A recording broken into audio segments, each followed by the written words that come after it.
Comme vous le savez, du 5 au 22 décembre 2019, le Centre international de commerce extérieur du Sénégal abritera la foire internationale de Dakar, édition 28. Un rendez-vous commercial, comme vous le savez très bien, qui draine des milliers de personnes venant d'horizons divers avec une intense circulation de biens. Naturellement, vous conviendrez avec moi que c'est une cible potentielle des malfaiteurs dont l'objectif pourrait être d'attenter la vie des personnes ou de les délester de leurs biens. À cela pourrait s'ajouter éventuellement les risques incendies qui pourraient être liés au non-respect des consignes de sécurité par les exposants et aussi la ruée massive de véhicules au niveau des axes routiers qui posent des problèmes de sécurité routière dans la mesure où cela peut générer soit des accidents de la circulation, des accidents corporels ou matériels, soit le retard de quelques visiteurs qui pourraient rapidement, compte tenu de leur calendrier de charge, venir rapidement au CICES et repartir dans de plus brefs délais. Ce que je voulais dire au plan sous-régional, c'est que l'extension des menaces que nous connaissons multiformes et diffuses qui sont à nos portes pourrait aussi impacter de façon directe ou indirecte au bon déroulement de la 28e édition de la Foire internationale de Dakar. C'est pour cela, prenant la mesure de la dimension de l'événement, que la gendarmerie s'est fixée comme mission de veiller au bon déroulement de la 28e Foire internationale de Dakar, en assurant en tout cas des conditions optimales de sécurité à travers la sécurité des personnes et de leurs biens durant toute la durée de l'événement. La protection du matériel des exposants avant, pendant et après l'événement, mais aussi la surveillance des aires de parking, des aires des exposants, que ce soit à l'intérieur comme à l'extérieur du CICES, sans oublier bien entendu la gestion de la fluidité de la circulation. Pour cela, les moyens engagés au niveau de la gendarmerie sont assez conséquents. Il s'agit de 450 militaires de la gendarmerie qui sont venus de l'ensemble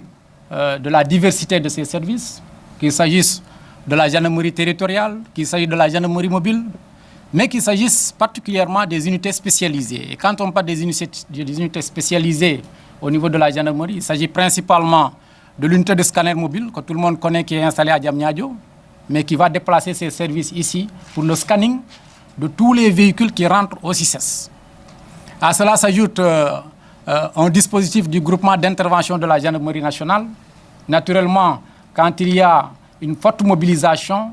compte tenu du risque un peu élevé, il s'agira de pouvoir avoir un élément d'intervention très rapide à mesure de neutraliser une menace. Nous avons aussi dans les unités spécialisées toujours le Sinogroupe,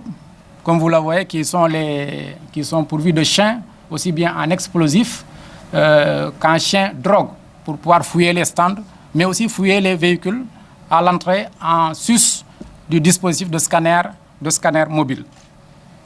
Nous avons un détachement à cheval, un peloton à cheval, qui est engagé particulièrement les mercredis, les vendredis, les samedis et les dimanches. Pourquoi? Parce que ce sont des jours que nous considérons des jours de rush. Des jours en tout cas où nous enregistrons au niveau du CICES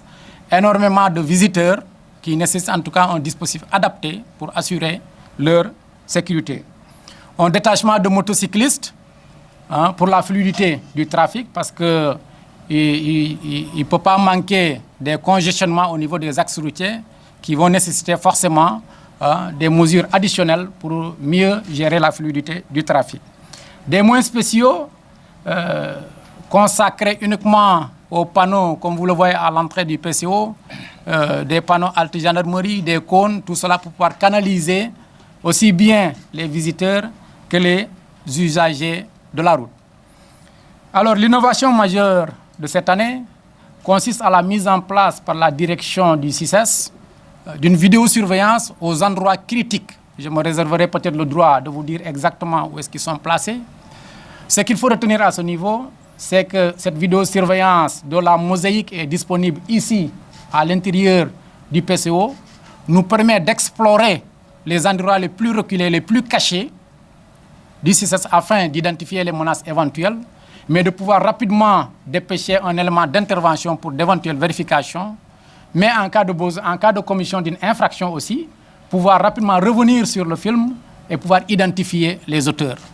C'est pour cela, en tout cas, c'est une initiative qui a été mise en place par la direction du CICES et qui est très bien à saluer parce que ça rentre dans le cadre de la protection des personnes et des biens et du bon déroulement de façon générale de la 28e édition. Voilà grosso modo donc le dispositif qui a été mis en place par la gendarmerie pour accompagner aussi bien les exposants que les visiteurs pour la sécurité de la 28e édition de la Foire internationale de Dakar.